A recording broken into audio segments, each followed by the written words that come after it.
Hey everyone, this is Tim from Your Six Tech. Today in this video I'm going to show you how to easily scan QR codes on your Android phone. Now you can do this two different ways. So you can scroll on down from the top and there should be a widget to scan QR codes on here. So if I go to the right now, I can find QR code scanner right here and then select it. All I have to do is put this over the QR code and press scan from photos right here, and you should be able to go ahead and scan the QR code easily.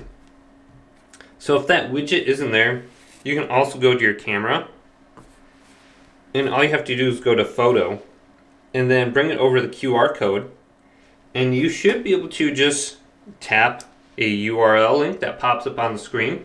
So just focus it and then it should pop up on the screen, and all you have to do is tap it and you should be able to scan it with your camera app too. But hopefully this video did indeed help you out. If it did, leave it a big thumbs up and subscribe to my channel down below for more tech out videos coming up next on Your Six Tech.